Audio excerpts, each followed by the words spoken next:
right? If you're listening to this, you're probably alive and your heart is probably beating, right? So 50 beats a minute, 60 beats a minute, whatever your number is, right? There is a certain cadence, a certain rhythm to your heartbeats. But one of the cool things in cardiology that we follow is the millisecond variability in between each of those heartbeats. So if you have a heartbeat of 60 beats per minute, it's not exactly, metronome, every second you're firing a heartbeat, but there can be these subtle millisecond differences. And that difference is what we call heart rate variability.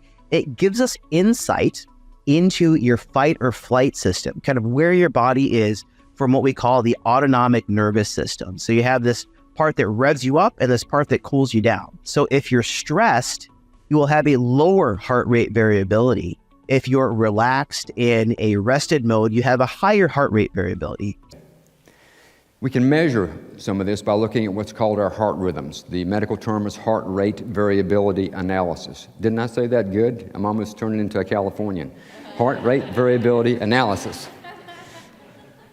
What that means is our heart rhythms. It's different than heart rate. Timing between heartbeats changes between every single heartbeat, and as you map this out, very complex patterns emerge that show you a lot about what's going on in the body, about our physical health, and about the quality of heart-brain communication. In the top view, you see 200 seconds of data across the horizontal axis. You see beats per minute on the vertical axis. In the top view, we have someone in HeartMath research labs experiencing the feeling of frustration. What happens is their heart rhythm patterns become very jagged and irregular, all over the place. It's not good for our physical health, and it actually sends signals to the brain that begin to shut down the higher perceptual centers in our brain. It's called cortical inhibition. The bottom view is the same person. A few minutes later, what have they done? They've shifted from feeling frustration to feeling a heart-related emotion, appreciation. Now you see the smooth sine wave-like pattern. This is what high performance looks like. This is what high-quality communication between heart and brain looks like, is when you see that sine wave-like pattern. This is really good for our health, and it sends a signal to the brain that opens the brain up. It activates higher perceptual centers in the brain. It's called cortical facilitation. We have access to our higher thinking capacity, and that's where we solve our problems, isn't it? All this relates to changes going on in heart, not just in brain. So the old term that we've all heard, a change of heart changes everything, takes on new understanding. So how do you get control? Well, we've first of all got to start with which bit of the physiology. Given that so many different signals, where are we going to start? Well, we're going to start with one specific signal, which is the electrical signal of your heart. So your heart beats. So when your heart beats, ping, ping, ping, ping. If you watch, the medical programs, before it goes beep, which it always does, doesn't it? So the ping is, the heart basically contracts and causes a spike of electricity. And you can measure the distance between each heartbeat. And I don't know whether you know, but the distance between each heartbeat varies over time. So if we look at your heart rate over time, we'll see that your heart rate will vary up and down, like that. And if you go to the doctors, he takes your pulse rate and he says the average is 70. But in taking the average, he's ignoring all the variance, and it's the variance that really matters. Taking the average, you lose all the critical data. That's like listening to Mozart and saying the average is da. Was that Mozart or was it Pearl Jam? Okay, we don't know. So it's the variance, or something that's called heart rate variability, that's key. Heart rate variability key for 3 reasons. Number one, it predicts your death. So if I measure your variability for 24 hours, I can tell you when you're going to die. So now I have your attention. All right, so we tell this to organizations, and do you know what? They don't care. So we can't sell them on that. So the other reason is it predicts, if we measure HRV for 24 hours, it can tell you how much energy you've got, which is sort of interesting to leaders, because leaders need lots of energy. But the real reason that they buy, and they're interested in this, is because HRV alters brain function. So when I put you under pressure, what basically happens to your HRV is it becomes super chaotic. So basically, your brain receives a signal from your heart up the nerve channels, which when under pressure becomes super chaos.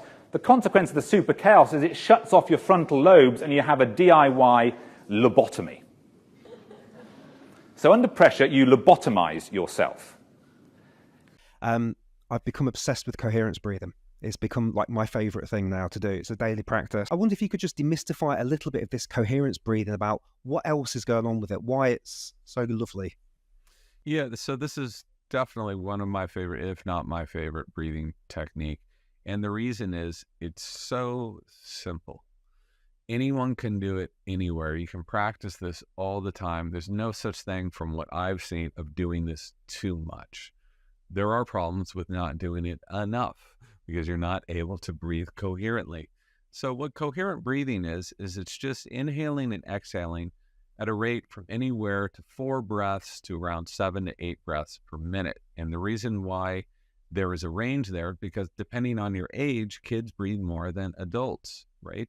And some people are more comfortable breathing less air than other people. So you have to find that breathing pattern, which for most people is right in the middle of that 4 to 8, right? It's right at around 5 to 6 breaths per minute, which is about 5 to 6 seconds in and 5 to 6 seconds out.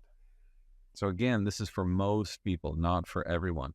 And when you do this, and you can see this if you're looking at your heart rate variability in a real-time readout, you watch what happens to your heart rate, which lowers, your blood pressure will normalize.